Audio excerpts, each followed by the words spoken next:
The morning sun broke over the Kansas plains like liquid gold spilling across the earth, and Beatrice Anderson stood barefoot in her father's wheat field, singing to the crops as she had done every day since she turned 18 3 years ago.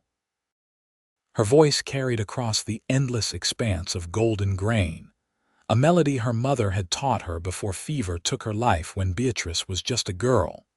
And she believed with her whole heart that the wheat grew taller and stronger when it heard her joy. The Anderson farm sat 5 miles outside Knight's Ferry, Kansas, a dusty settlement that had grown up alongside the stagecoach route in 1867, just after the war that had torn the nation apart. Now, in the summer of 1883, the town consisted of a general store, a saloon, a church that doubled as a schoolhouse, and a handful of other buildings that served the scattered farming families who had staked their futures on this unforgiving land.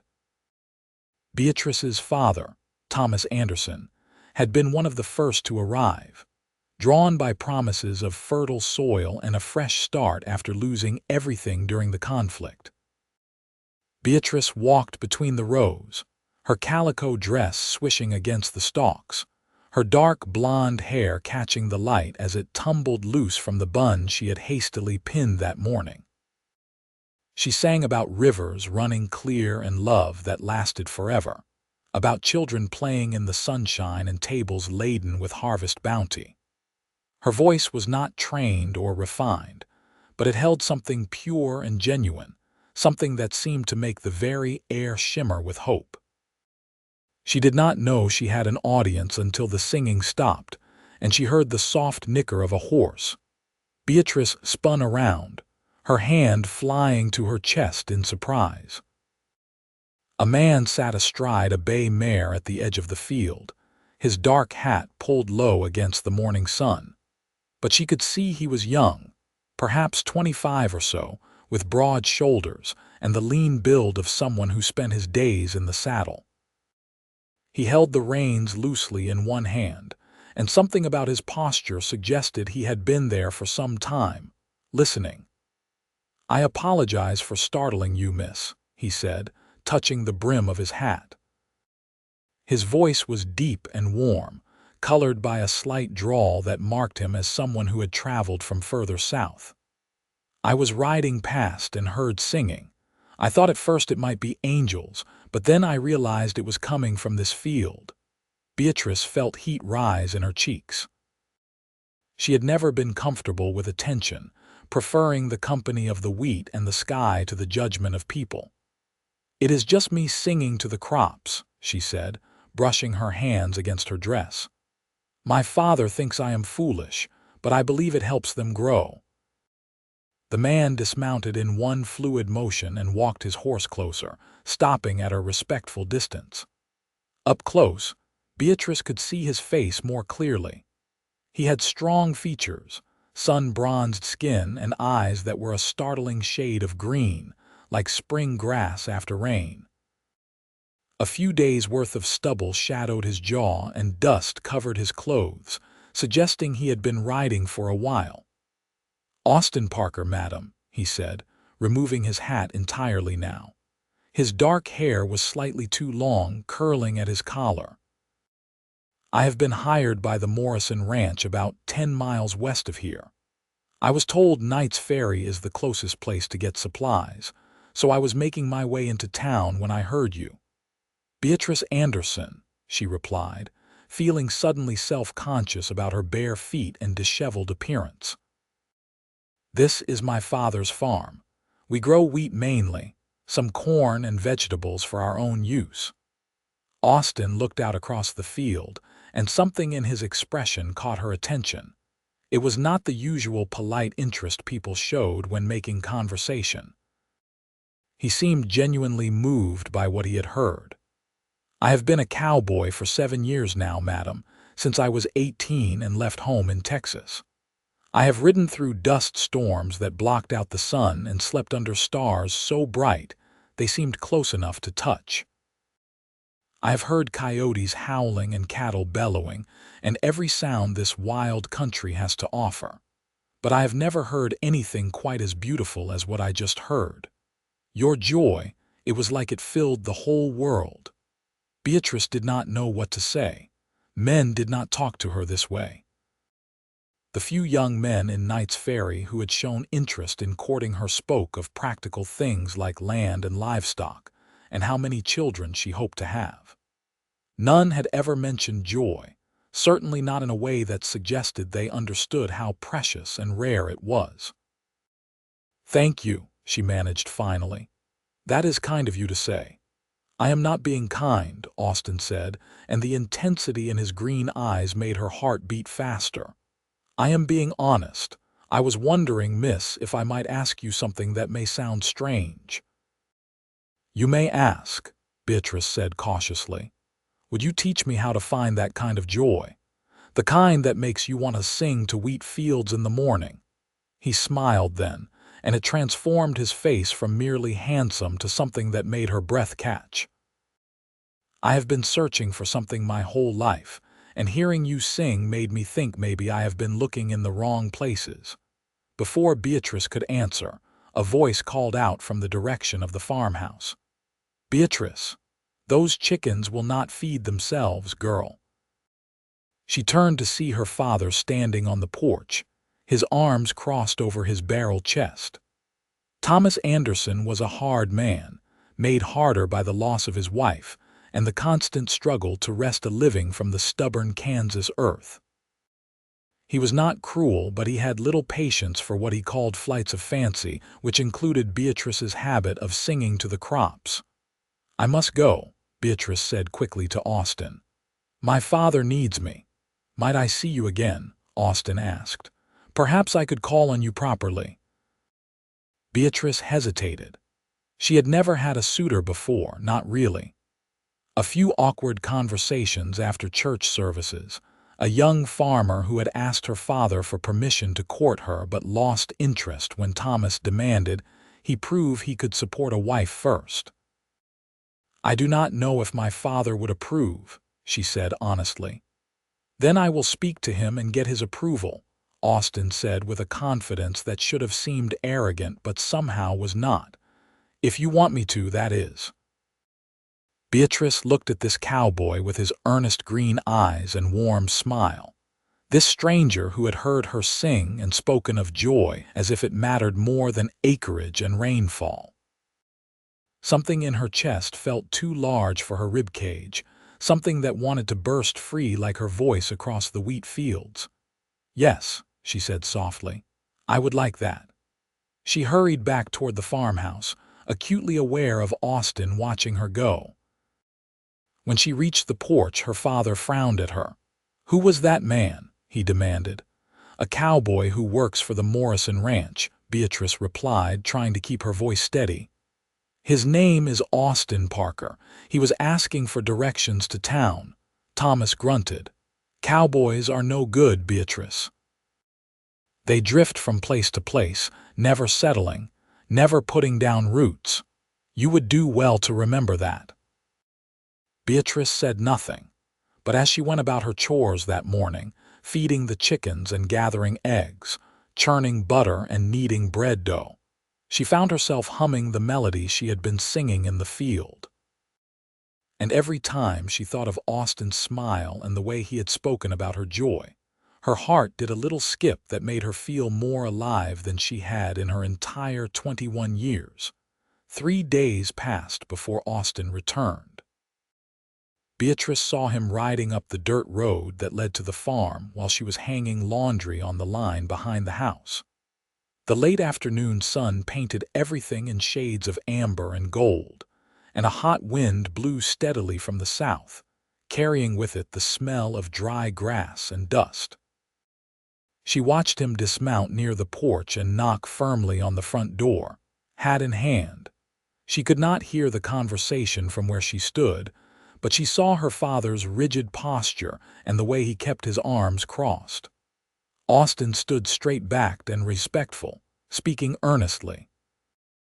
The conversation lasted perhaps 15 minutes, and Beatrice found she had been holding the same damp sheet the entire time, wringing it unconsciously in her hands. Finally, Her father nodded curtly and stepped back into the house.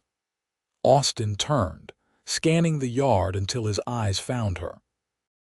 He walked over with that easy cowboy stride, and Beatrice noticed he had cleaned up considerably since their first meeting. He wore a fresh shirt, his hair was neatly combed, and his boots were polished despite the dust of the road. "Your father has given me permission to call on you," Austin said, and the relief in his voice was evident. "Though I suspect he did so mostly to get me off his porch, he made it very clear that cowboys are not his first choice for his daughter's company." Beatrice set down the sheet in the basket and wiped her damp hands on her apron. "My father is protective," she said. "I am his only child. My mother died when I was young, and he has raised me alone ever since. He worries." "That is understandable," Austin said. "If I had a daughter who sang like an angel, I would probably chase away every man who came calling too," he grinned. "Though I hope I was persuasive enough that he will give me a chance." "What did you say to him?" Beatrice asked curiously. "I told him the truth.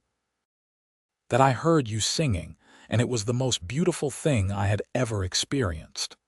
That I would like the opportunity to know you better, with his permission and under his rules. That I have steady work at the Morrison Ranch and good references from my previous employers. That my intentions are honorable and serious." Beatrice felt that strange sensation in her chest again, that feeling of something expanding and wanting to break free. "You said all that, every word." Austin took a step closer, close enough that she could see the faint scar above his left eyebrow and smell the clean scent of soap on his skin. "Beatrice, I know this may seem sudden, we have only just met. But I have been a wanderer my whole adult life, and in all that wandering, I have never felt pulled toward anything the way I felt pulled toward your voice in that field. It was like hearing home for the first time." She had spent her entire life on this farm, watching the seasons turn, and the wheat grow, and the endless sky stretch from horizon to horizon. She had been content, or so she told herself, with her simple routine and her songs and the occasional trip into Knight's Ferry for supplies and Sunday services. But standing here with Austin, seeing the way he looked at her like she was something precious and rare, she realized that perhaps she had been waiting all along for something she had not known she needed. "Would you like to walk with me?" she asked, surprising herself with her boldness. "I usually check on the wheat in the evenings to see how it is doing." "I would like that very much," Austin said. They walked side by side through the rows of wheat, the stalks rustling around them in the warm wind.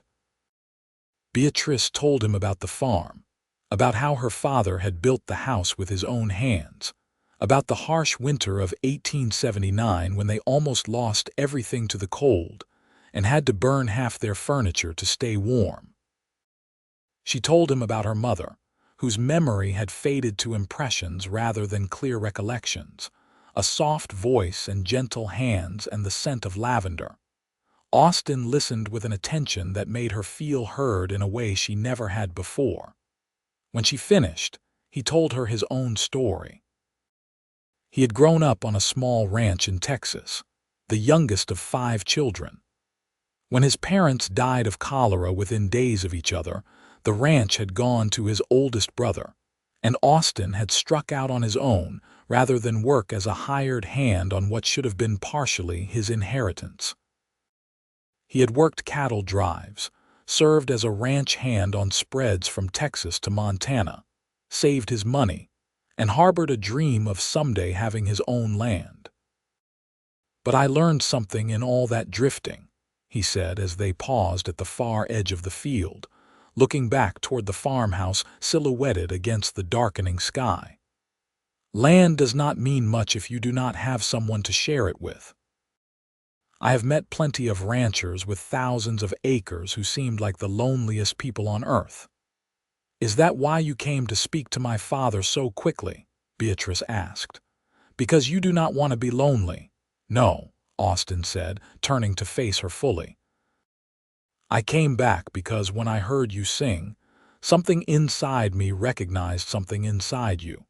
Like we were two parts of the same song, if that makes any sense at all. It made perfect sense to Beatrice, more sense than anything else in her life ever had. She reached out slowly and took his hand, feeling the calluses on his palm from years of rope and reins, the warmth and strength of his fingers as they closed gently around hers. Yes, she said softly. I feel it too. They stood there as the sun sank lower, and the first stars began to appear in the vast Kansas sky. Two young people who had found in each other something they had not even known they were searching for. And when Austin walked her back to the farmhouse and bid her good evening with a promise to return soon, Beatrice went inside feeling as if her heart were singing just as loudly as her voice ever had. The summer days took on a new rhythm after that. Austin came to call every few days, his visits dictated by his work schedule at the Morrison Ranch. When he could not come, he sent notes with the occasional traveler heading toward Knight's Ferry, short messages written in a careful hand that told Beatrice about his days and asked about hers. She treasured each one, keeping them in a small box under her bed. Thomas Anderson maintained his skeptical posture toward the cowboy courting his daughter, but Beatrice noticed he found reasons to be elsewhere when Austin visited, walking the property line or repairing fences that did not truly need repairing. He was giving them space while maintaining propriety, and Beatrice loved him for it even as she knew he still harbored doubts. On a Sunday in late July, Austin invited Beatrice to attend a barn dance at the Morrison Ranch.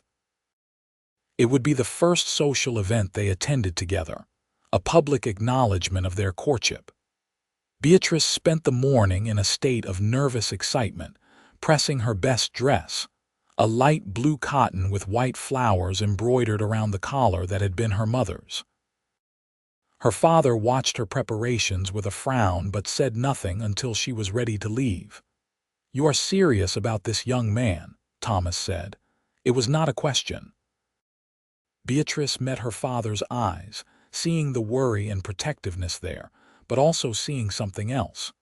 The recognition that she was a woman grown, not the little girl who had cried at her mother's grave.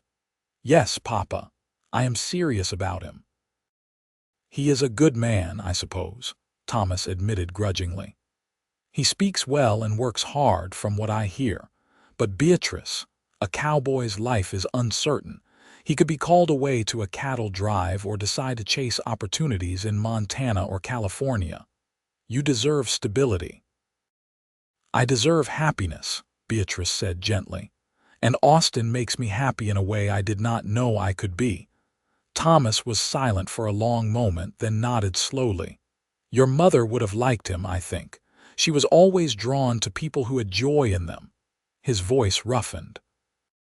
"Be careful with your heart, daughter. It is the only one you have." "I will," Beatrice promised, kissing his weathered cheek. Austin arrived shortly after, riding a wagon borrowed from the Morrison Ranch for the occasion. He helped Beatrice up to the seat beside him, and they set off across the prairie toward the ranch. The afternoon was hot but not unbearably so, and a few clouds drifted across the blue expanse overhead, offering occasional patches of shade. "You look beautiful," Austin said as they rode, glancing at her with open admiration. "That dress suits you." "It was my mother's," Beatrice said, smoothing the fabric over her lap. "My father saved a few of her things for me. I do not wear it often, but this seemed like a special occasion." "It is," Austin agreed. "I have been wanting to dance with you since the day we met." "I should warn you, I am not a very good dancer," Beatrice said with a laugh. "We do not have many opportunities to practice on an isolated farm." "Then we will be clumsy together," Austin said cheerfully. "As long as I get to hold you, I will be happy." The Morrison Ranch was larger than Beatrice had imagined, with a sprawling house and several well-maintained barns and outbuildings. Cattle grazed in fenced pastures, and a handful of cowboys moved among them, checking water troughs and repairing sections of fence. The barn where the dance would be held had been cleaned and decorated with wildflowers and ribbons, and long tables were set up outside laden with food that various ranch families had contributed. People milled about in their Sunday best, laughing and talking as children ran in excited circles. A small group of musicians tuned their instruments in the corner of the barn, a fiddle, a guitar, and a man with a harmonica. Beatrice recognized a few faces from church services in Knight's Ferry, but many were strangers, ranch families who lived too far out to make the regular trip into town. Austin introduced her to his fellow ranch hands, young men with sunburned faces and shy smiles who teased him good-naturedly about finally finding a girl willing to put up with him. She met the Morrison family, Robert Morrison and his wife Clara, a couple in their 50s who had built this ranch from nothing over the past 20 years. Clara took Beatrice's hands warmly and said, "So you are the girl Austin cannot stop talking about. He says you sing like an angel." "He exaggerates," Beatrice said, blushing. "I do not," Austin protested. "Every word is true." As the sun began to sink toward the horizon, the music started. The fiddle sang out bright and lively, joined by the guitar and harmonica in a tune that had people clapping and tapping their feet. Austin led Beatrice onto the makeshift dance floor, which was really just the cleared central area of the barn, and pulled her into his arms. Beatrice had been honest about her limited dancing experience, but Austin guided her through the steps with patience and encouragement. She stepped on his feet twice and nearly tripped over her own skirts once, but he just laughed and held her steady, and soon she found the rhythm. They spun and turned with the other couples, and the music filled the barn with joy that was almost tangible. Between dances, they stepped outside to cool off in the evening air. The sky was ablaze with sunset colors, purple and pink and orange streaking across the horizon.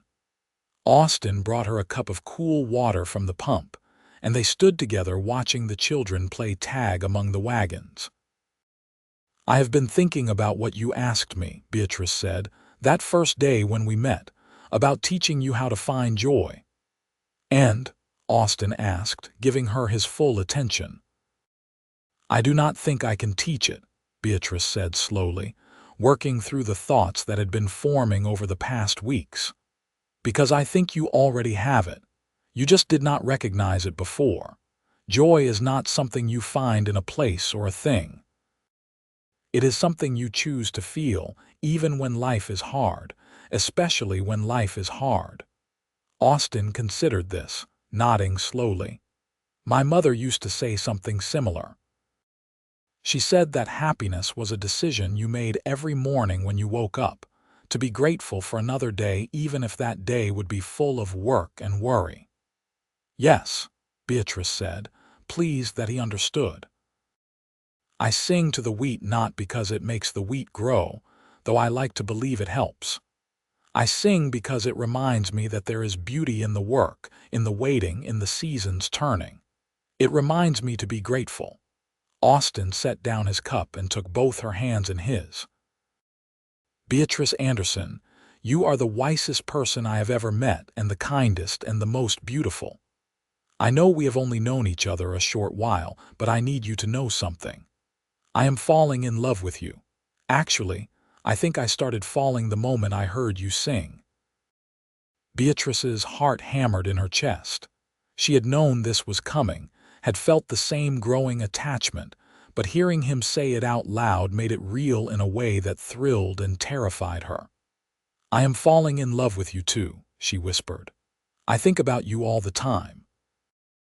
When I sing in the fields, I imagine you are there listening. When I go to sleep at night, I dream about what our life might be like together." "What do you dream?" Austin asked softly. I dream about a farm of our own, Beatrice said, the words coming easily now that she had started. Not too large, just enough land to grow wheat and keep some animals. A house with windows that let in the morning light. Children running through the fields, learning to sing to the crops the way I do. You riding in at the end of the day and me running out to meet you. A life built on joy and hard work and love. That sounds like heaven, Austin said, his voice thick with emotion. Beatrice, I want to give you that life. I have been saving my wages for years, putting away every spare dollar. I almost have enough to make a down payment on a parcel of land. It would not be much at first, and we would have to work hard to build it up, but it would be ours. Are you asking me to marry you? Beatrice asked, her voice trembling. Austin smiled, that warm, transformative smile that made her feel like the sun had come out from behind clouds. Not yet. I want to do this properly.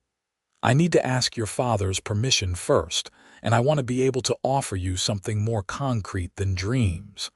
But I am telling you my intentions, so you know what is in my heart. Beatrice reached up and touched his face, feeling the roughness of his evening stubble beneath her fingertips.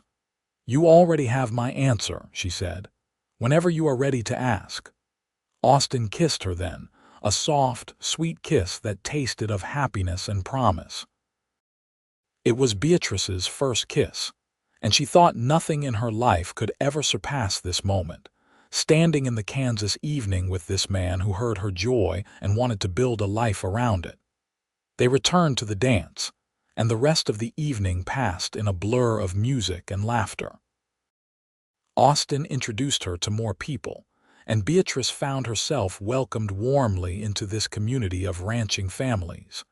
Women complimented her dress and asked about her family. Men shook Austin's hand and told him he was a lucky fellow. Children begged Beatrice to sing, and after some coaxing, she stood up and sang an old hymn her mother had loved, her voice pure and clear in the lamplit barn. When she finished, there was a moment of profound silence, and then applause erupted. Clara Morrison had tears in her eyes. My dear girl, she said, embracing Beatrice, that was a gift. Thank you for sharing it with us. Austin's face held a mixture of pride and love that made Beatrice's heart swell. As they drove home under a sky full of stars, his arm around her shoulders and her head resting against his chest, she felt a certainty settle into her bones. This was the man she would marry. This was the man she would build a life with. This was where her song had been leading her all along. The summer ripened toward harvest, and the wheat in Thomas Anderson's fields turned from green to gold. Beatrice and Austin saw each other as often as his work allowed, stealing moments between his shifts at the Morrison Ranch and her duties on the farm. They took walks in the evening, sat together on the porch, and talked about everything and nothing. Austin told her stories about his years as a cowboy, about cattle drives and stampedes, and the vast loneliness of the open range. Beatrice shared her dreams and fears, her memories of her mother, and her hopes for the future. Thomas watched their courtship with a resignation that slowly warmed into grudging approval. Austin made a point of helping with farm work whenever he visited, mending the chicken coop fence that had been broken for months, fixing a persistent leak in the barn roof, and helping Thomas repair the plow blade that had cracked at the start of the season. The older man could not help but appreciate the strong back and willing hands, even if he still harbored doubts about cowboys and their wandering ways. One evening in late August, as the three of them sat down to supper, Thomas looked at Austin across the table and said, "You have been courting my daughter for near 2 months now." "Yes, sir," Austin said, sitting up straighter. "And in that time, you have been respectful and hardworking and honest. I will give you that." Thomas set down his fork. "But I need to know your intentions are serious. Beatrice is not a girl to be trifled with.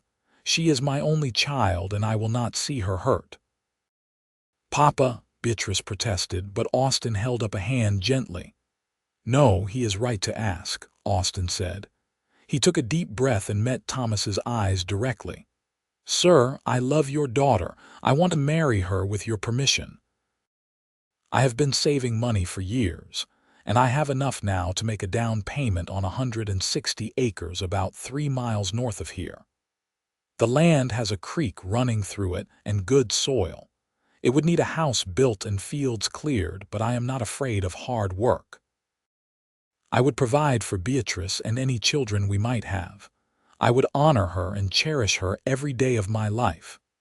Beatrice's hand flew to her mouth.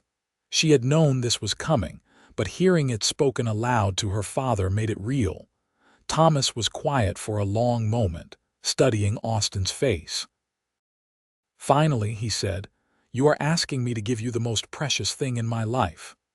"I know, sir," Austin said quietly, "and I promise you I will spend every day proving I am worthy of that gift."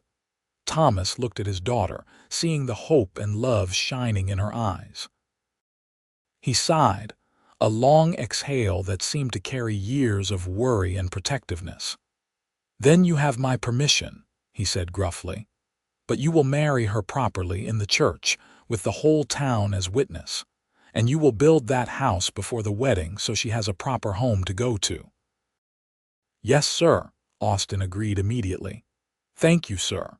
"Stop calling me sir," Thomas said, but there was the hint of a smile on his weathered face. "If you are going to be my son-in-law, you should call me Thomas." Austin stood and extended his hand across the table. Thomas gripped it firmly, a handshake that sealed a promise and a future. Then Beatrice was up and around the table, hugging her father tightly, tears streaming down her face. "Thank you, Papa," she whispered. "Thank you for understanding." "I just want you to be happy, girl," Thomas said roughly, patting her back awkwardly. "Your mother would have wanted that too." That night, after Austin had ridden back to the Morrison ranch with a promise to return the next day with more details about the land and their plans, Beatrice lay in bed, unable to sleep. She stared at the ceiling of her small bedroom, the room where she had slept her entire life, and tried to imagine living somewhere else. It was exciting and terrifying in equal measure. She thought about the land Austin had described, with its creek and open spaces waiting to be planted. She imagined a house there, small but sturdy, with windows facing east to catch the sunrise. She imagined waking up next to Austin every morning, working beside him in the fields, raising children who would learn to find joy in the simple things. And the more she thought about it, the more real it became, until she could almost see it, almost touch it. The next few months passed in a flurry of activity. Austin secured the land purchase with help from a loan arranged through Robert Morrison, who vouched for the young cowboy's character and work ethic at the bank in Knight's Ferry. The property was exactly as Austin had described, with a gentle creek meandering through the western edge and rich, dark soil that promised good crops. A few cottonwood trees provided shade, and the whole parcel sat on a slight rise that would offer good drainage during the wet seasons. Austin gave notice at the Morrison Ranch, though Robert asked him to stay on part-time through the fall to help with the final cattle drive of the season.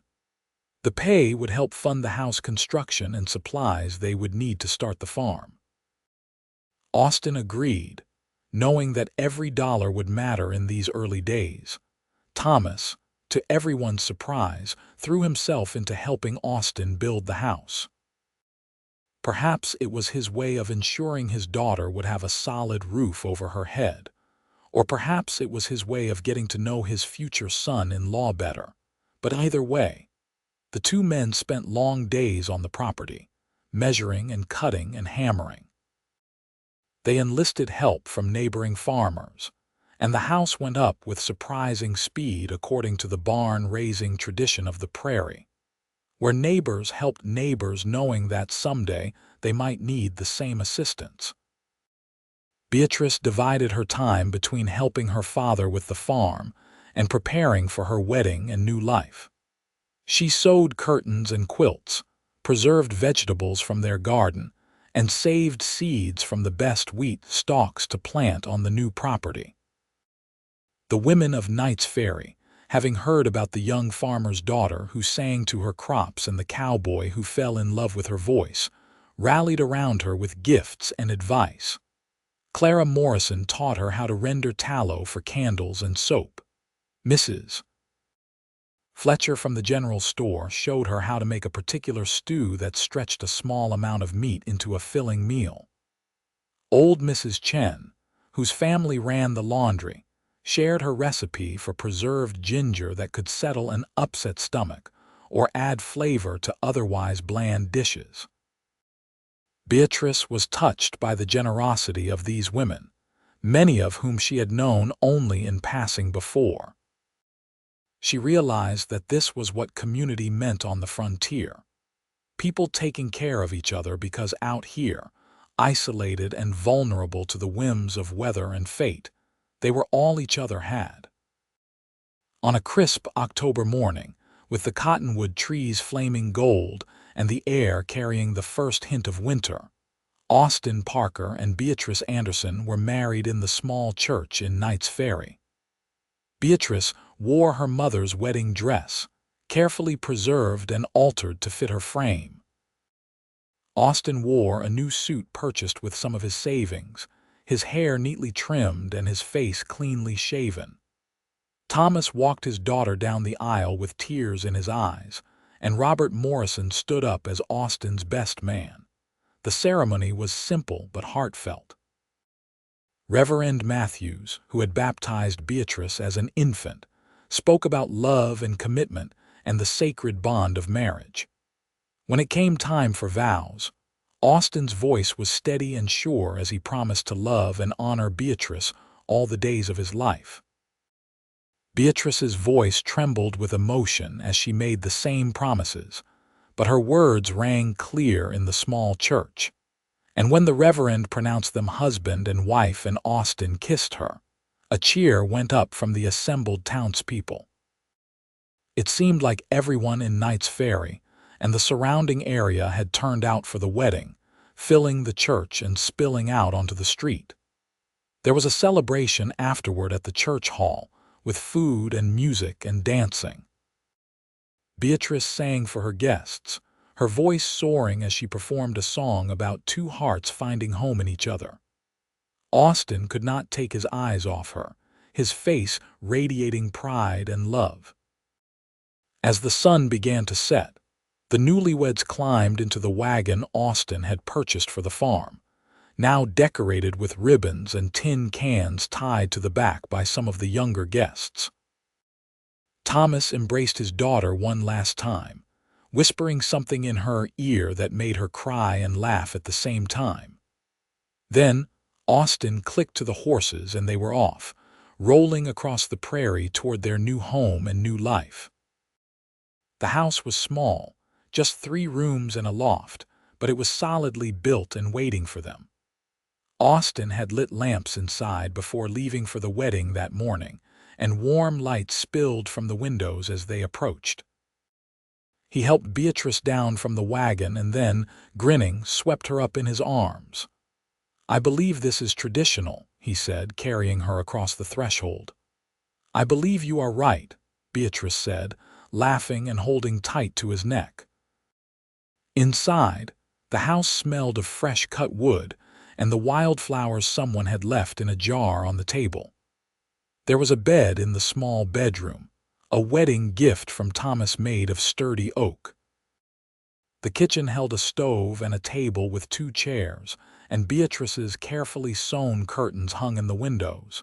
It was simple and spare, but it was theirs. Austin set Beatrice down gently and cupped her face in his hands. "Are you happy?" he asked softly. "Happier than I ever imagined possible," Beatrice replied, and it was the absolute truth.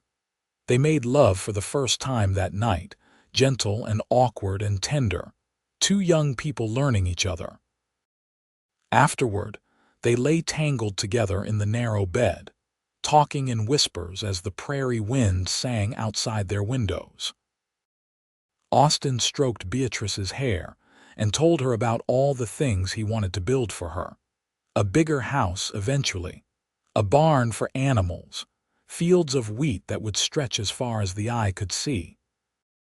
Beatrice listened and added her own dreams, a garden for vegetables and flowers, maybe fruit trees if they could get them to survive the harsh winters, children who would grow up knowing they were loved and wanted. "You think our children will inherit your voice?" Austin asked, pressing a kiss to her temple. "I hope they inherit your heart," Beatrice said, turning to look at him in the lamplight. "Your kindness and your strength and your willingness to work for what you want." "Then they will be lucky children indeed," Austin murmured, pulling her close. They fell asleep like that, wrapped in each other's arms, beginning the first of what would be thousands of nights spent together. The first year of their marriage was hard in the way that all new beginnings are hard, full of learning and mistakes and small triumphs. They broke ground on 40 acres that first fall, racing against the approaching winter to get wheat planted for the following spring. Austin still worked part-time for the Morrison Ranch, and Beatrice sold eggs and butter in Knight's Ferry to bring in extra money. They learned to work together, to communicate and compromise, to support each other through frustration and exhaustion.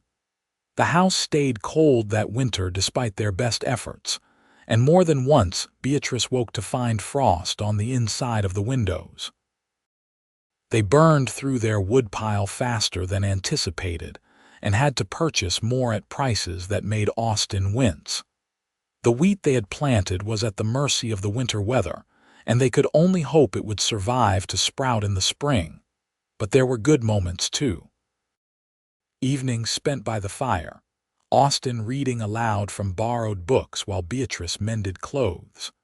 Mornings when they woke early and watched the sunrise paint the prairie in shades of rose and gold.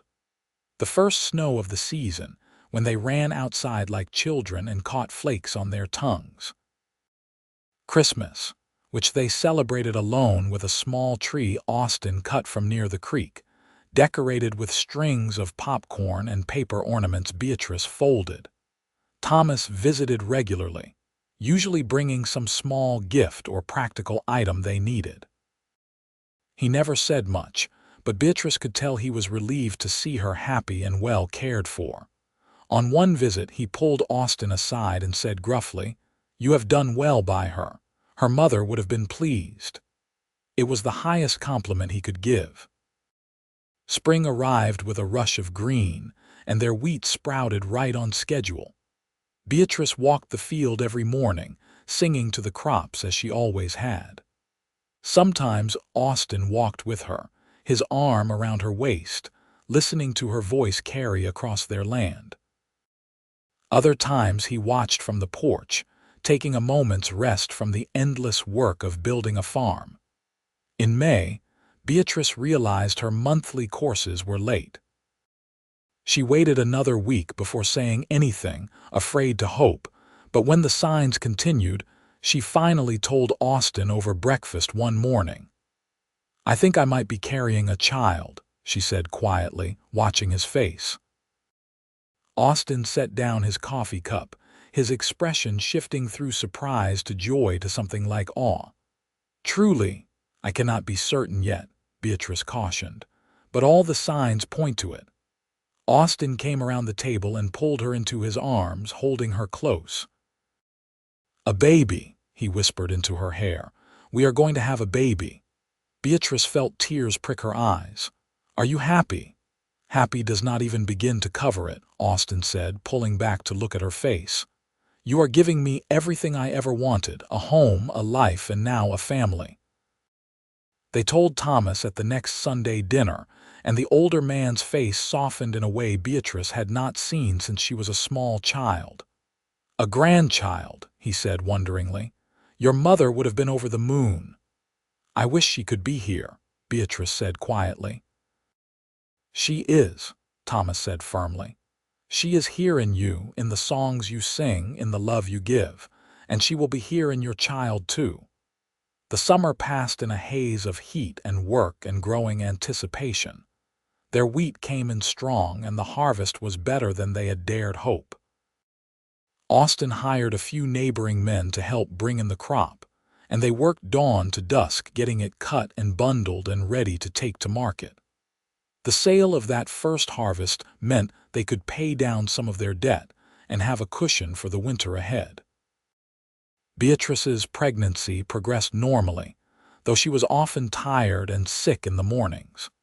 She continued to work as much as she was able, tending the garden and caring for the chickens they had acquired, but Austin insisted she rest more as her belly grew. He became almost comically protective, worrying if she lifted anything heavier than a dish rag, checking on her constantly. "I am not made of glass," Beatrice protested one afternoon when Austin insisted she sit down while he brought in the laundry. "No, but you are carrying the most precious cargo in the world," Austin replied, kissing her rounded stomach. "Humor me." In January, during a cold snap that froze the creek solid, Beatrice went into labor. Austin rode through the bitter cold to fetch Mrs.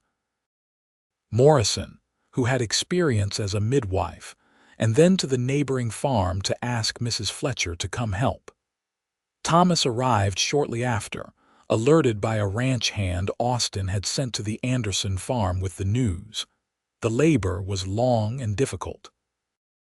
Beatrice endured it with gritted teeth and determination, focusing on Austin's voice as he encouraged her, holding her hand and wiping her forehead with cool cloths.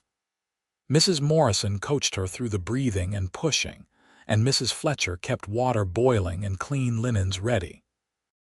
Finally, as dawn broke on a frigid January morning in 1885, a baby's cry filled the small house. Mrs. Morrison cleaned the infant quickly and wrapped it in a soft blanket before placing it in Beatrice's arms. "A boy," she announced, smiling. "A healthy, strong boy."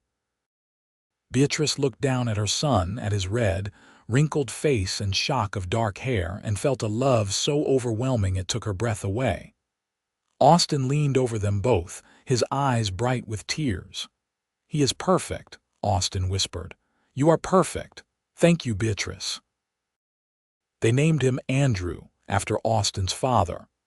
Andrew Thomas Parker, carrying both his grandfather's name and the promise of new beginnings. Thomas held his grandson with surprising gentleness, and something in his stern face softened permanently. The first months of parenthood were exhausting and exhilarating. Andrew was a good baby for the most part, but he needed constant care and attention. Beatrice and Austin learned as they went, taking turns walking the floor with him when he was fussy, marveling at every small change and development. Austin would come in from the fields to find Beatrice nursing their son and singing softly, and he would stop to listen, thinking he had never seen anything more beautiful. Life settled into a new rhythm. The farm continued to grow and prosper. They planted more acres, purchased a milk cow, and built a chicken coop that could house more birds. Austin's reputation as a reliable, hard-working farmer spread through the area, and neighbors began coming to him for advice on crops and soil management. Beatrice's singing became something of a legend in Knight's Ferry, and she was regularly asked to perform at weddings and church services.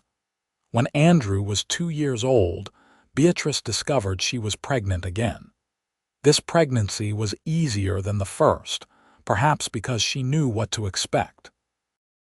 Their second son, James, was born in the autumn of 1887, just as the wheat was being harvested. He had his mother's blonde hair and blue eyes, whereas Andrew favored Austin's darker coloring. The house had grown crowded with 2 children, so Austin spent that winter building an addition, 2 more bedrooms and an expanded kitchen. Thomas helped, as did several neighbors, and by spring they had a house that actually felt spacious. Beatrice planted flowers around the porch and hung the quilts she had made on the walls. And slowly the house became a true home, filled with children's laughter and the smell of baking bread and the sound of Beatrice singing as she worked. The years rolled by, marked by the endless cycle of planting and harvest, by children growing and learning to walk and talk. Andrew and James were joined by a daughter, Elizabeth, born in 1890, who inherited her mother's voice and her father's determination. The Parker farm became one of the more prosperous in the area, known for its high-quality wheat and the couple who ran it with equal parts hard work and joy. Austin never lost his wonder at the life they had built together. Sometimes he would stop in the middle of a task and just watch Beatrice with their children, teaching them a song or showing them how to knead bread, and feel overwhelmed by gratitude. This was what he had been searching for in all those years of drifting: a place to belong, a purpose bigger than himself, and a love that made every day worth living. Beatrice still sang to the crops every morning when weather allowed, though now she often had small shadows following her through the fields. Andrew, serious and thoughtful even as a child, would ask questions about why they planted in rows and how the wheat grew. James, more playful, would race between the stalks and pretend to be a cowboy like his father used to be. Elizabeth would sing along in her high, pure voice, already showing signs of her mother's gift. On their 10th wedding anniversary, Austin and Beatrice left the children with Thomas for the night and rode out to the spot where their house stood, bringing a blanket and a basket of food. They sat together as the sun set, watching the wheat sway in the evening breeze. "Do you remember the first time we met?" Austin asked, his arm around Beatrice's shoulders. "Every detail," Beatrice said, leaning into him. "You said I sounded like angels, and I thought you were either mad or mocking me." "I was neither," Austin said. "I was just a cowboy who heard joy for the first time in his life and was smart enough to follow it. And I was a farmer's daughter who sang to wheat and dreamed of love," Beatrice added. "I never imagined we would build all this. 3 children, a successful farm, a real home." "We harvested happiness together," Austin said, echoing the words he had said to Thomas so many years ago when asking for Beatrice's hand. "Just like I hoped we would."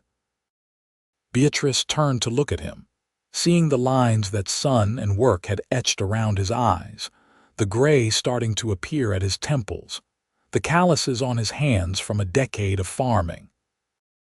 He was no longer the young cowboy who had ridden up to her father's field, but she loved him even more now than she had then, loved him for the father he had become and the partner he had proven to be.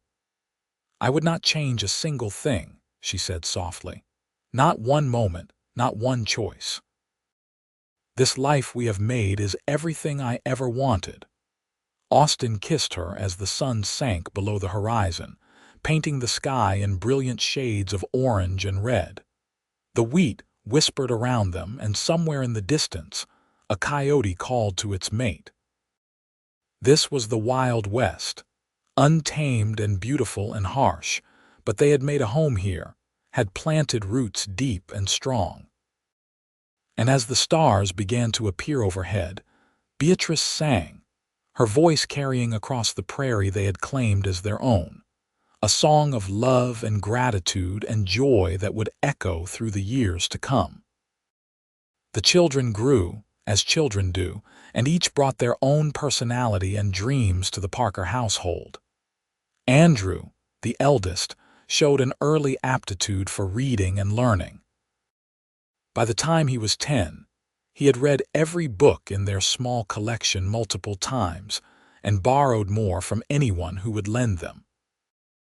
Austin and Beatrice scraped together money to buy him a proper reader and a mathematics book, recognizing that their son might be destined for something beyond farming. James, meanwhile, was his father's shadow in the fields and with the animals. He learned to ride almost before he could walk properly, and by age 8 he could help Austin with most of the farm work. He had a natural way with horses and cattle, able to calm skittish animals with soft words and gentle hands. Watching him work, Austin saw himself at that age and felt a deep satisfaction that his son might carry on the legacy they were building. Elizabeth, their youngest, was perhaps the most like Beatrice. She sang constantly, turning every chore and activity into an opportunity for music. But she also had a stubborn streak and a curious mind, asking questions about everything from why the sky was blue to where babies came from. Beatrice fielded these questions with patience and honesty, remembering her own childhood curiosity. In 1895, when Andrew was 10, James was 8, and Elizabeth was 5, Beatrice discovered she was pregnant once more. This pregnancy was unexpected, as she and Austin had assumed their family was complete, but they welcomed the news with the same joy they had felt with each previous child. This pregnancy proved more difficult than the others. Beatrice was older now, 33, and the physical demands took a greater toll. She tired easily and suffered from swelling in her hands and feet. Austin worried constantly, taking over more of the household chores and insisting she rest as much as possible. "I am fine," Beatrice assured him repeatedly. "Women have been having babies since the beginning of time. I have done this 3 times before." "That does not stop me from worrying," Austin said, kissing her forehead. "You are my whole world, Beatrice. If anything happened to you—" "Nothing will happen to me," Beatrice said firmly. "I am healthy and strong, just a bit tired. This baby will come when it is ready, and we will welcome it with open arms." The baby, another boy they named Samuel, arrived in April of 1896. The birth was long but ultimately uncomplicated, and Samuel was a healthy, squalling infant with a head full of red hair that seemed to come from nowhere in either family line. Thomas joked that the baby must have inherited it from some distant Irish ancestor. With 4 children now, the Parker household was chaotic and loud and full of life. Beatrice often fell into bed exhausted at the end of the day, but she was deeply content. Austin expanded the house once more, adding another bedroom and building a larger barn to accommodate their growing herd of cattle and horses. The farm had become one of the most successful in the county, and they were able to hire a young man to help with the heavy labor during planting and harvest seasons. Thomas, now in his late 60s, began to slow down. He still ran his own farm, but with increasing difficulty. Austin and the older boys would go help him regularly, taking over the tasks that were becoming too physically demanding. One evening, Thomas pulled Austin aside during one of these visits. "I have been thinking," Thomas said, sitting heavily on his porch steps, "about the future. What about it?" Austin asked, taking a seat beside his father-in-law. "I am getting old, Austin. My bones ache in the mornings, and I tire more easily than I once did. This farm, it is too much for one man my age." Thomas paused, looking out over the land he had worked for nearly 30 years. "I want you to have it." Austin was stunned. "Thomas, I cannot take your farm." "You are not taking it," Thomas corrected. "I am giving it to you and Beatrice. It should stay in the family, and honestly, it would be a relief to know it is in capable hands." "What would you do?" Austin asked. "I thought I might move into town, get a small house in Knight's Ferry. I am tired of being alone out here, and my back cannot take much more of this work. In town, I would be closer to the church, to other people my age. I could still help out here when you need me, but I would not have the sole responsibility." Austin considered this carefully. Adding Thomas's acreage to their own would make them one of the largest farming operations in the county. It would mean more work, but also more security for their children's future. "Let me discuss it with Beatrice," he said finally. "If she agrees, and if you are certain, then we would be honored to take over your farm." Beatrice did agree, though she worried about her father living alone in town. "He has been on that farm my whole life," she said to Austin. "I cannot imagine him anywhere else." "People change and needs change," Austin said gently. "He is not giving up, Beatrice. He is being practical about his limitations. That takes wisdom and courage." They helped Thomas move into a small, neat house on the edge of Knight's Ferry that summer. The older man seemed lighter somehow, relieved of the burden of managing the farm alone. He made friends with other retired farmers in town and became a regular fixture at the general store, where the old men would gather to play checkers and discuss weather and politics. The Parker farm now encompassed both properties, nearly 300 acres of prime Kansas farmland. It was a huge responsibility, but Austin had learned well over the years, and with James old enough to take on significant work, they managed. Andrew, showing no interest in farming, was instead apprenticed to a lawyer in Knight's Ferry who recognized the boy's intelligence and offered to teach him the profession. Elizabeth helped Beatrice with the house and with young Samuel, and showed every sign of becoming as capable a woman as her mother. The turn of the century came, and with it, a sense of the world changing. New farming equipment was becoming available, machines that could do the work of 10 men. Automobiles were beginning to appear in cities, though they were still rare curiosities in rural Kansas.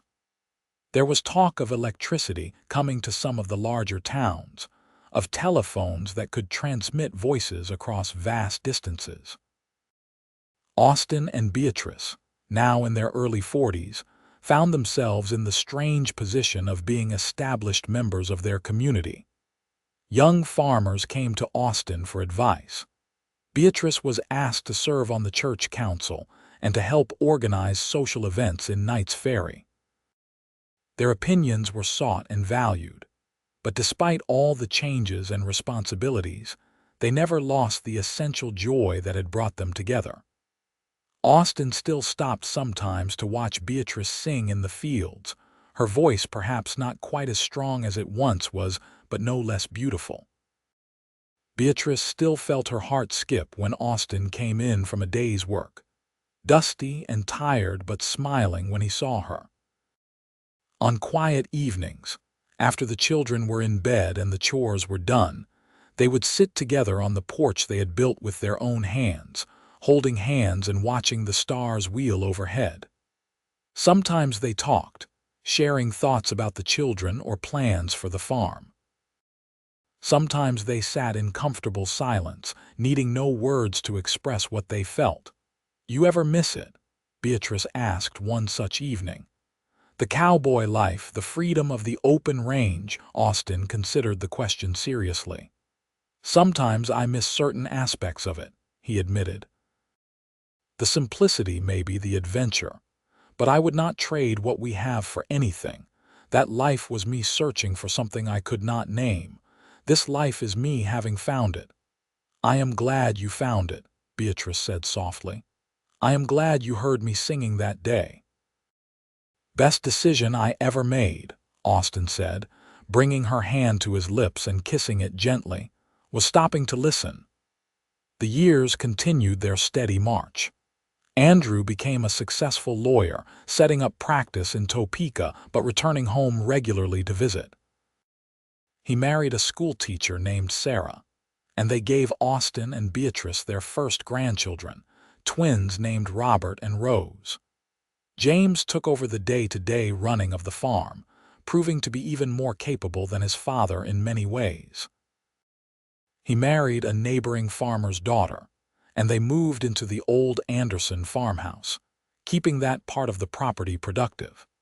Elizabeth shocked everyone by announcing at 18 that she wanted to attend a teacher's college in Kansas City. Beatrice and Austin discussed it at length, worried about sending their daughter so far from home but wanting to support her ambitions. In the end, They gave their blessing, and Elizabeth excelled in her studies, eventually returning to Knight's Ferry to teach at the schoolhouse.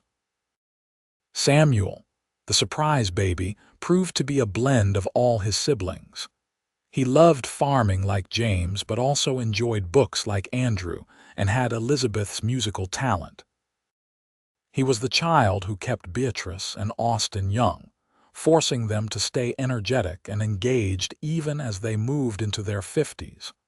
Thomas passed away peacefully in his sleep in 1908, at the age of 78. He had lived long enough to see his grandchildren grown and to meet his great-grandchildren.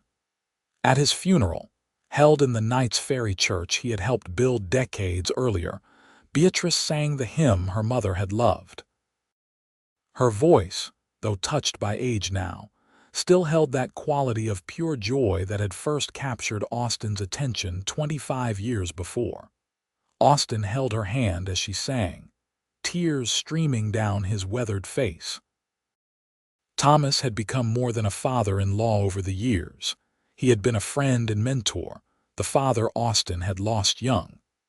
But there was comfort in knowing Thomas had lived a full life and had died knowing his daughter was happy and well cared for. The years after Thomas's death brought both joys and challenges. The Parker farm continued to prosper, adapting to new farming techniques and equipment. Austin, now in his 50s, began to step back from the hardest physical labor, trusting James to make major decisions about planting and harvest. He instead focused on the business side of the operation, negotiating contracts and managing finances. Beatrice, meanwhile, became the matriarch of a growing family. She hosted Sunday dinners that brought everyone together, with children and grandchildren filling their expanded house with noise and laughter. She taught her grandchildren the songs her mother had taught her, passing down that tradition of singing to the crops, even though some of the grandchildren looked at her like she was a bit eccentric. "You really believe the wheat grows better when you sing to it?" Little Rose asked one day, helping her grandmother hang laundry. Beatrice considered the question. "I believe that doing things with love and joy makes them better," she said finally. "Whether the wheat actually hears my voice and grows taller, I cannot say for certain. But I know that singing to it reminds me to be grateful for the work and the land and the life we have built. And that gratitude makes me a better farmer and a better person." Rose nodded, accepting this wisdom, and Beatrice heard her humming later as she helped gather eggs from the chicken coop. In 1913, Austin and Beatrice celebrated their 30th wedding anniversary. Their children organized a surprise party, inviting everyone in Knight's Ferry and the surrounding farms. Nearly 100 people showed up, filling the yard of the Parker farm with wagons and horses and automobiles. There was food and music and dancing, and person after person stood up to tell stories about how Austin and Beatrice had helped them over the years, with advice or labor or simple kindness. Austin was overwhelmed by the outpouring. He had never thought of himself as someone special, just a cowboy who had been lucky enough to find love and a place to belong. But listening to the stories, he realized they had built something more than just a successful farm. They had built a legacy of community and generosity. When it was his turn to speak, Austin stood with his arm around Beatrice and looked out at the assembled crowd. "I am not a man of fancy words," he began, "but I need you all to know that whatever good we have done, whatever success we have had, it started with a choice.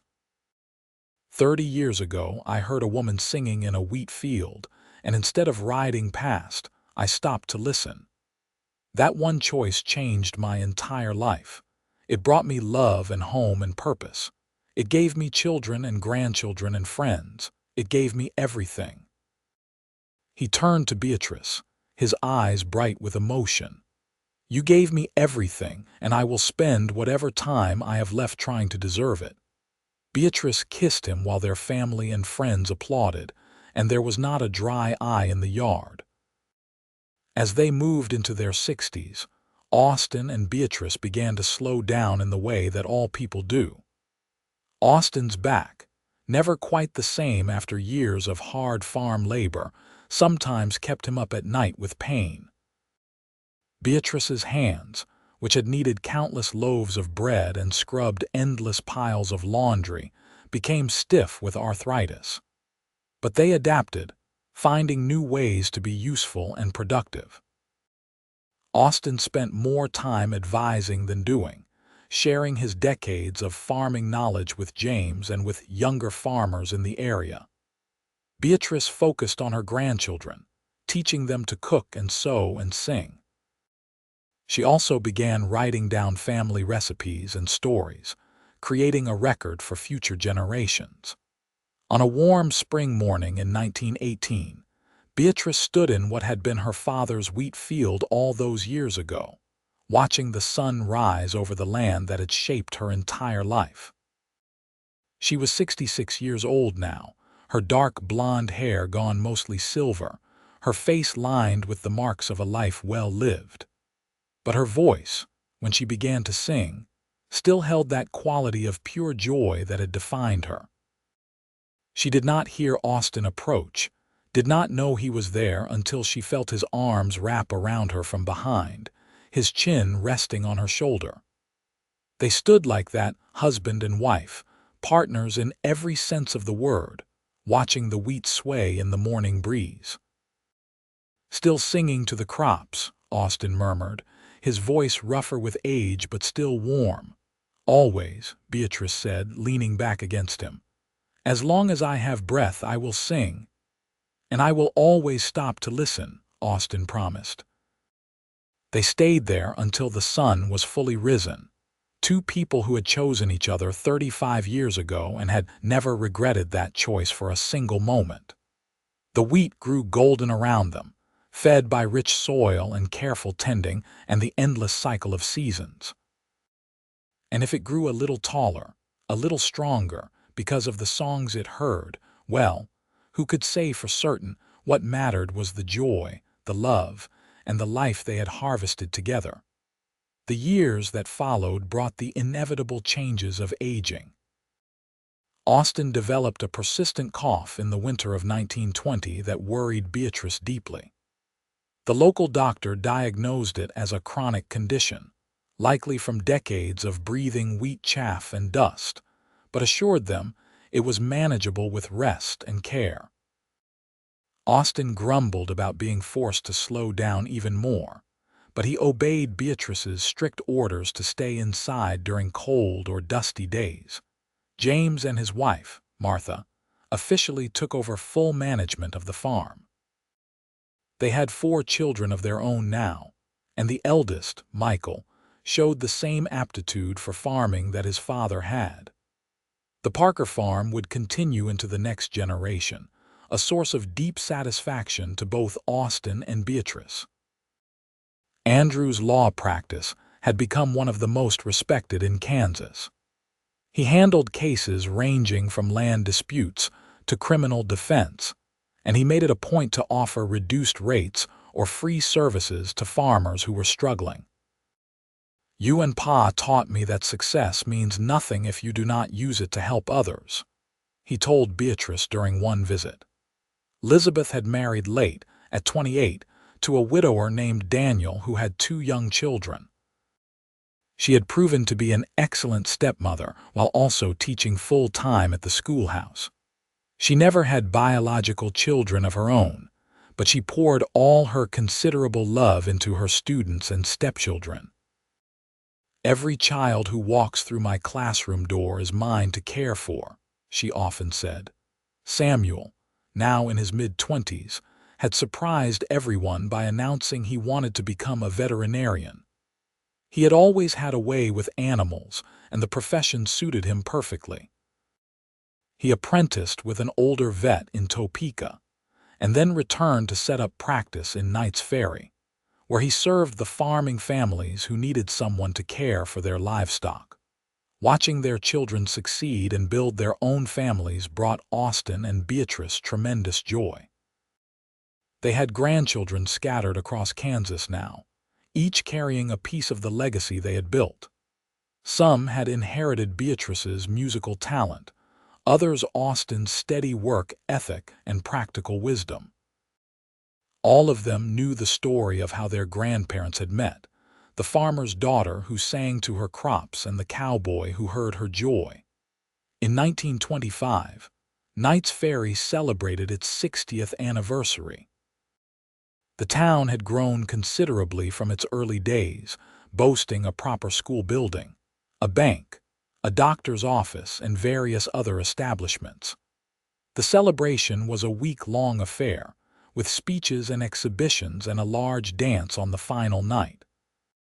Austin and Beatrice attended the dance, now in their late 60s but still game for an evening out. They watched the younger people whirl around the dance floor to music provided by a 5-piece band from Topeka.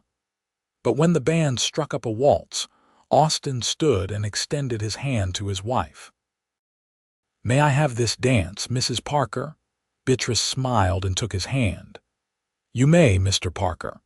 They moved slowly around the floor, Austin's movements careful because of his back, Beatrice's steps smaller than they once were because of her arthritis. But they moved together with the ease of decades of partnership, anticipating each other's movements without thought. "Do you remember teaching me to dance at the Morrison barn all those years ago?" Beatrice asked. "I remember everything," Austin said. "Every moment with you is etched in my memory like words carved in stone." "We have had a good life," Beatrice said softly. "The best life," Austin corrected, "because I shared it with you." When the waltz ended, they returned to their seats to applause. Several people came over to compliment them, calling them an inspiration, a testament to enduring love. Austin and Beatrice accepted the kind words with grace and humility, but later, driving home under a canopy of stars, Beatrice said what they were both thinking. "We are not special, you know.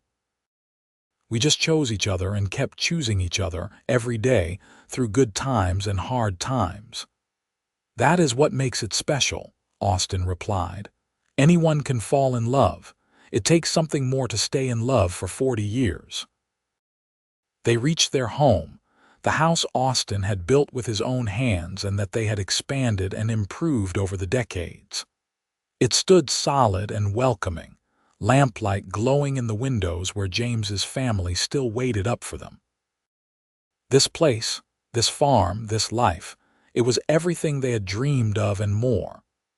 The 1930s brought new challenges in the form of economic depression and severe drought. The entire nation seemed to be struggling, and farming communities were hit particularly hard. Wheat prices plummeted, and the lack of rain turned fields into dust bowls. The Parker farm, diversified and well-managed, weathered the storms better than many, but there were still lean years when every dollar had to be carefully considered. Austin and Beatrice, now in their 70s, did what they could to help. They opened their home to families who had lost their farms, providing temporary shelter and meals. Beatrice organized food drives through the church, and Austin worked with other established farmers to share equipment and resources with those less fortunate. It was hard to see so much suffering, but it also brought out the best in the community, people helping people because it was the right thing to do through it all. Beatrice continued to sing. Even on the hottest, driest days when the wheat withered and the dust blew endlessly, she walked the fields and sang songs of hope and rain and better days coming. Some people thought she was being foolish or naive, but others found comfort in her unwavering optimism. "How can you keep singing when everything looks so bleak?" a young mother asked her one day at church. Beatrice took the woman's hands in her own weathered ones. "Because if I stop singing, the darkness wins," she said simply. "Joy is not something you feel only when times are good. It is something you choose, especially when times are hard. It is an act of defiance against despair. Those words, repeated and shared throughout the community, became something of a motto during the difficult years. People would remind each other, choose joy, defy despair, keep singing. The rains finally returned in the late 1930s, and with them, hope. Crops began to grow again. The economy slowly recovered. Life, with its eternal resilience, reasserted itself. By 1940, things were looking up, though new worries about war in Europe cast long shadows. Austin and Beatrice celebrated their 55th wedding anniversary quietly, with just their children and grandchildren present. They were both frail now, moving slowly and carefully, their bodies worn down by decades of hard work and long lives. But their minds were still sharp, and the love between them was as strong as ever. That evening, as family members prepared to leave, Andrew pulled his parents aside. "I want to tell you something," he said, his voice thick with emotion. "Sarah and I have been talking, and we want you to know that you gave us the blueprint for our own marriage. Watching you two, seeing how you treat each other with respect and kindness and love, even after all these years, that taught us what partnership really means." "We just did our best," Beatrice said, patting her son's hand. "We made plenty of mistakes along the way. But you always came back to each other," Andrew said. "That is what mattered. You showed us that love is not just a feeling, it is a commitment you renew every single day." After everyone had left, Austin and Beatrice sat on their porch, wrapped in blankets against the autumn chill. The wheat fields stretched out before them, brown now with harvest, but already prepared for the next planting. The cycle would continue as it always had, season after season, generation after generation. "You think we did right by them?" Austin asked, his voice soft in the darkness. "The children, the grandchildren, all of them. Do you think we gave them what they needed?" "We gave them love," Beatrice said simply. "And we showed them how to work hard and be kind and find joy in simple things. What more could we give?" "Nothing," Austin agreed. "Nothing more." They sat in comfortable silence, listening to the night sounds of the prairie, the wind through the wheat stubble, the distant call of an owl, the rustle of small creatures in the grass. This land had been their home for nearly 60 years, had given them everything they had built. And soon it would continue without them, in the capable hands of their children and grandchildren. But they had left their mark, in the straight rows of wheat that would grow here long after they were gone, in the house they had built and expanded and filled with love, in the stories their grandchildren would tell their own children someday, about the farmer's daughter who sang to her crops and the cowboy who heard her joy and asked to harvest happiness together. That story would live on, a testament to the power of choosing love, of finding joy even in hardship, of building a life that mattered. Austin Parker passed away peacefully in his sleep on a cold January night in 1942, at the age of 84. He had lived a long, full life, and when his heart finally gave out, he was in his own bed in the house he had built, with Beatrice holding his hand. The funeral was held in the Knights Ferry Church, and it seemed like the entire county turned out to pay their respects. People told stories about Austin's kindness, his work ethic, his quiet generosity. But the most moving moment came when Beatrice, grief-stricken but composed, stood and sang the same hymn she had sung at so many other funerals over the years. Her voice was thin and wavering with age and sorrow, but it still held that unmistakable quality of joy, of defiant hope in the face of darkness. Austin was buried in the cemetery on a hill overlooking the farm he had loved.